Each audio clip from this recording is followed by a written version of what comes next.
Hey guys, I know it's been a little bit, but I am back with another video. This is going to be my November TBR, and just a disclaimer, I understand that it's pretty much halfway through November right now, but I just had to make this video because I just wanted to talk to you guys about the books that I am hoping to read this month. My last video that I published was my August TBR.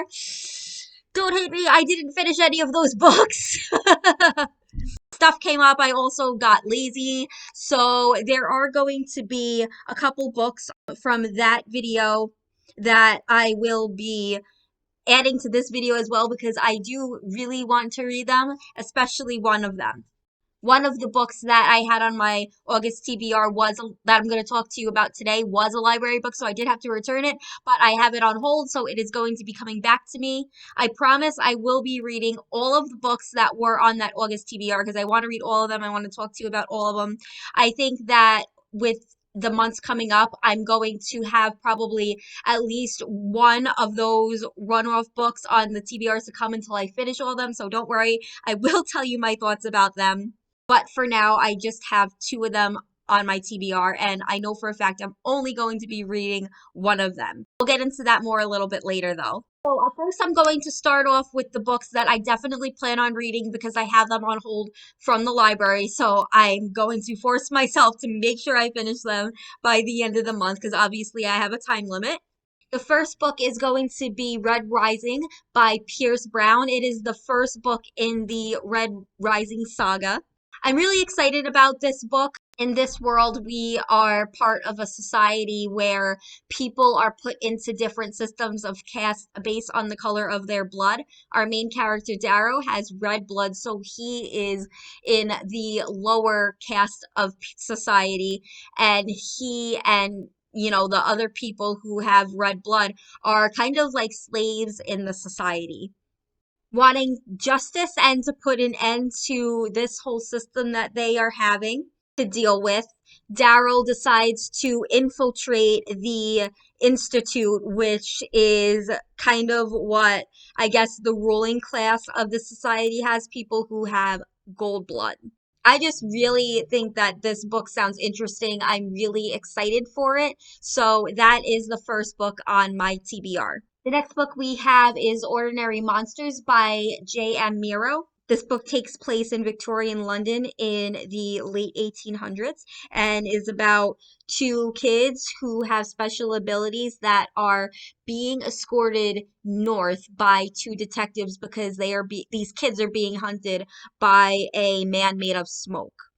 On this journey, they figure out the secrets behind their abilities, and I'm just really excited for it. The premise sounds really fun and definitely sounds like something I will enjoy for sure. The next book is going to be a carryover from my August TBR video, and that is The House Across the Lake from Riley Sager. This is the book that I wanted to read the most from that TBR, so that's why I chose to pick up that one again. This book is about a widower named Casey who goes to this cabin that is on a lake to escape from her life. I believe she is an actress. During this time, she watches a seemingly perfect couple in the house across the lake. One day, Casey saves the wife from this couple from drowning, and they spark a friendship after that, and then this wife suddenly goes missing.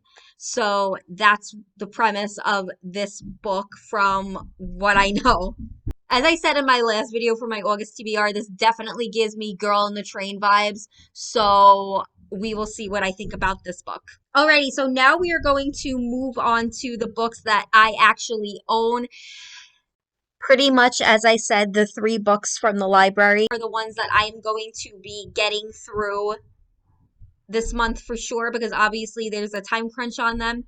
I would like to read more than 4 books. I know that we are pretty far into the month right now, so this is kind of books that I would like to finish, the ones that I am about to show you. I don't know what I'm going to get to, but whenever I don't, I will roll over into next month. The first book we have here is This Time Next Year by Sophie Cosen. I am honestly not a fan of romances at all. I'm pretty sure I've said this on this channel. Maybe I haven't, but if you don't know, you know now. I really am not a fan of romances, but My mom got this book from Book of the Month. Okay, guys, so here my voice cut out, so I'm just going to go ahead and insert some audio here. So my mom pretty much got this book from Book of the Month, and I've had my eye on it for about a year or so ago when I was looking through her bookshelf, and I was like, oh yeah, this looks like a book that I wouldn't want to read because it's a romance. But for some reason I kept going back every time I went over and like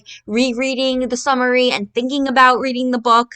But yeah, this time I finally decided to pick it up. So this book is pretty much about two people named Minnie and Quinn who were both born on New Year's Eve. Quinn apparently wins the award of first baby born that year, which was 1990. And Minnie did not win the award, and later on in their life, Minnie and Quinn meet up again, and Minnie is kind of down on her luck, and Quinn pretty much has everything that anyone could want, and they pretty much, it's a romance story from there. And this tends to have it sounds like it's going to have the hate to love trope, which kind of annoys me because you know what's going to happen, but I don't know. For some reason, I just really want to read this book, so we'll see what I think about it. This book you will recognize from my other TBR video from August is Big Summer by Jennifer Weiner. It's about these two friends named Daphne and Drew who grew apart over the years. Drew randomly invites Daphne to her wedding. Daphne decides to go because there's the prospect of lots of single attractive guys being there. So even though they have drifted apart, Daphne goes to the wedding anyway, and Drew ends up disappearing during this time. It sounds like Drew's seemingly perfect life isn't as perfect as it seems. I don't really think this is a murder mystery book. It seems to just focus kind of more on the friendship between the characters, which is fine. This isn't usually the type of book that I would reach for, but I don't know. I just thought it sounded interesting, so I figured I would pick it up. So around the time that I was going to be reading Big Summer originally in August, I found out my mom was reading a book by the same author. And I remember saying in that August TBR video, well, if I like Big Summer, maybe I will pick up this other book by this author. My mom was still reading it at the time, as I said, so I couldn't put it on my August TBR. This book is The Summer Place by Jennifer Weiner. This just came out this year. This book seems to have kind of a similar premise, or at least a similar setting to Big Summer. Someone in this book is getting married. She's getting married to her pandemic boyfriend, and the person who's getting married, his name is Ruby. There seem to be a lot of moving parts in this book, a lot more characters that we're focusing on. We're focusing on Ruby, who's getting married, Ruby's stepmother, whose name is Sarah, Sarah's mom, whose name is Veronica, and a lot of other people. There's Sarah's husband, Eli, Sarah's brother, Sam. It just sounds like there's going to be a lot more going on in this book. And from what I can tell, no one disappears. So that's definitely something that is different. I think I'm going to be reading this one first, though. So who knows? Maybe I won't like this book and I won't want to read this one. I do want to give both of them a shot, though, especially this one. This one I have had laying on my shelf for a few years now, and I just want to see what it's about. I think it's really interesting, though, that both of these books seem to have similar premises. In fact, they both take place at Cape Cod, it looks like, and then obviously it's happening in the summer, and there's a wedding involved, and I saw that this author also wrote another book with summer in the title called That Summer, which I have never heard of. So definitely seems like she likes to write books about that, which is fine. You know, that's cool. Maybe I will like both these books. Maybe if I like it, I will check out That Summer. So yeah, these are the 3 physical books that I am going to try to get to. I'm being super ambitious, just like I was with my other TBR video, and I ended up not reading any of them. So yeah, we have these 3 books. I don't even know if I want to talk about this next book because realistically, I don't think, again, being so far into the month, that I am going to have time to complete this book.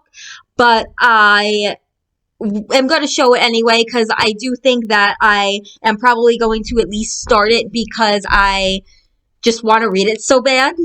It is The Ink Black Heart by Robert Galbraith, aka J.K. Rowling. This is the sixth book in the Cormoran Strike detective series. It is by far the chunkiest book of all of the books. I thought Troubled Blood was a long book, but Troubled Blood was like 925 pages.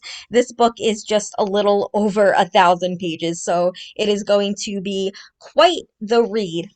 This book continues to follow Robin and Strike at their detective agency. I can't give too much away, but from the sound of the summary, it sounds like there may be a little bit of a different focus to this book. So, or I should say, focusing more on a certain character. So that's going to be a little bit interesting, but it's pretty much about this person who pretty much works this cartoon, and the name of the cartoon is called The Ink Black Heart, and they come into the detective agency saying that someone is threatening them, and pretty much they're told that the agency isn't going to take this case, but then this person is found murdered after. So they decide to take on the case and find out who this mysterious person is that was threatening the person who was murdered.